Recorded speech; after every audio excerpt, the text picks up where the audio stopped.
یعنی اس میں دل میں یہ سمجھنے میں کوئی حرج بھی نہیں ہے، لیکن پھر اسے دنیا پہ ثابت بھی کرنا ہے،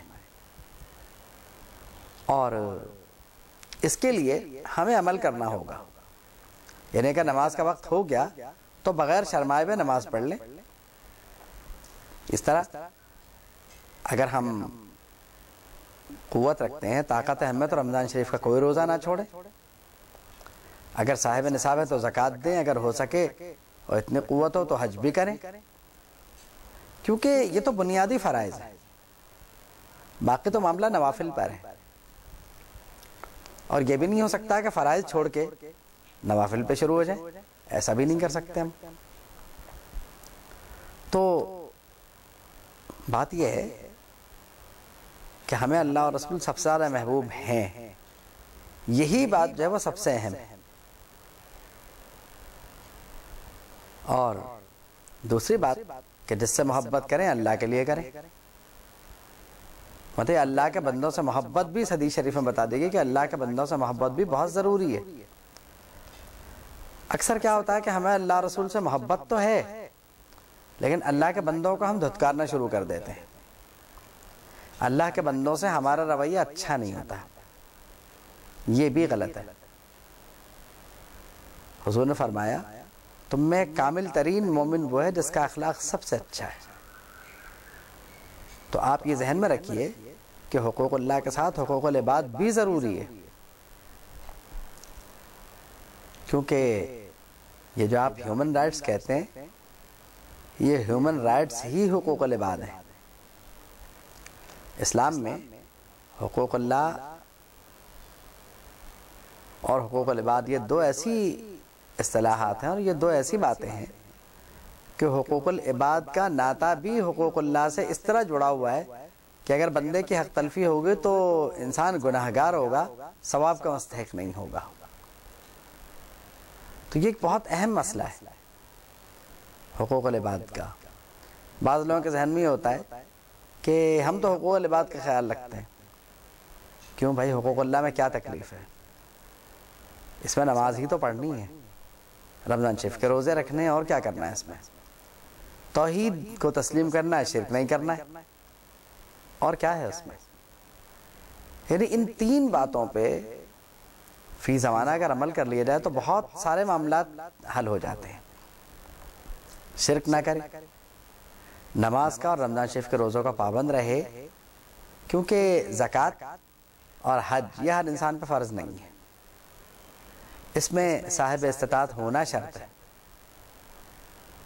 تو بات یہ ہے اس حدیث شریف کو کہ جو میں نے ابھی بیان کی، امام نووی رحمۃ اللہ علیہ نے فرمایا کہ جو ام الاحادیث ہے، یعنی تمام احادیث کی اصل ہے۔ اور اگر آپ غور کریں تو 3 جملوں میں ساری بات ہو جاتی ہے۔ یعنی آپ دیکھیں نا کہ حلاوت جو ہے وہ تشبیہ کے سینس میں، یعنی جب کسی کام میں کسی کو لذت آنے لگے تو وہ حلاوت ہی ہوتی ہے اس کے لیے، کیونکہ حلاوت کے معنی میں لذت کے ہیں۔ وہ شخص ایمان کے لذت پالے گا جس نے ان 3 باتوں کا خیال رکھا ہے، جس میں یہ 3 علامات موجود ہیں۔ اب ایسے مومنین ہیں جو آج کے دور میں بھی یہ ثابت کرتے ہیں کہ انہیں اللہ اور اس کا رسول سے زیادہ کوئی محبوب نہیں ہے، وہ اللہ کے لیے محبت کرتے ہیں، اور وہ کفر میں جانے کو اتنا ہی برا سمجھتے ہیں جتنا کہ آگ میں جانا۔ تیسری علامت پر اس زاویے سے بات ہو سکتی ہے کہ اب کفر میں جانے کا خطرہ کہاں ہے؟ بات یہ کہ یہ خطرہ واپسی کا اب بھی کہیں نہ کہیں موجود ہے،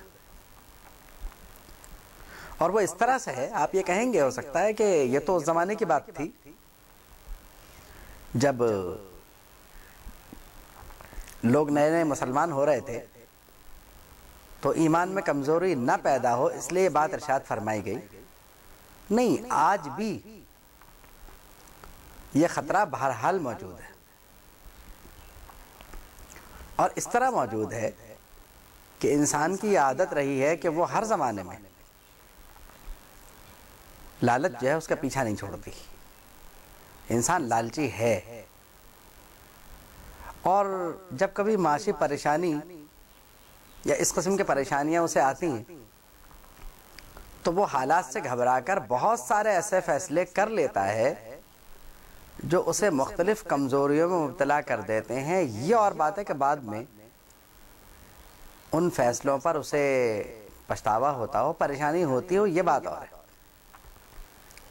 لیکن یہ بھی طے شدہ بات ہے کہ انسان اپنے مسائل کو حل کرنے کے لیے بہت بڑے بڑے فیصلے کر لیتا ہے، اور بعض اوقات معاذ اللہ ایمان کا سودا بھی ہو ہی جاتا ہے کسی نہ کسی طرح.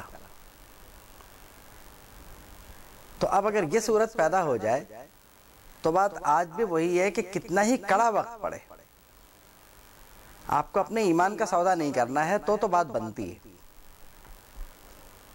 کیونکہ ایمان کا سودا کیا تو ایمان نکل گیا. اب وہ کہے گا کہ میں یہ تھوڑی کہہ رہا ہوں کہ میں کافر ہو جاؤں گا، اللہ محفوظ فرمائے، یہ تو کوئی بھی نہیں کہے گا. لیکن جو حالات اور جو واقعات بعد میں ہوں گے ہو سکتا ہے کہ اس سے ایسا ہو بھی جائے. آپ یقین کریں کہ ہمارے سامنے کتنے ہی لوگ اس دنیا سے جاتے ہیں، ان کی نماز جنازہ بھی پڑھتے ہیں، انہیں دفناتے بھی ہیں، ان کے لیے دعائے مغفرت بھی کرتے ہیں. لیکن صحیح بات یہ ہے کہ یہ اللہ ہی کو معلوم کہ وہ ایمان کے ساتھ گئے یا نہیں. حسن ظن ہمارا یہی ہونا چاہیے کہ وہ حالت ایمان میں گئے، باقی معاملہ تو اللہ کے ہاتھ میں. لیکن سکرات میں بھی اتنی آزمائشیں ہوتی ہیں کہ یہ اللہ ہی بہتر جانتا ہے کہ ان کا کیا ہوا.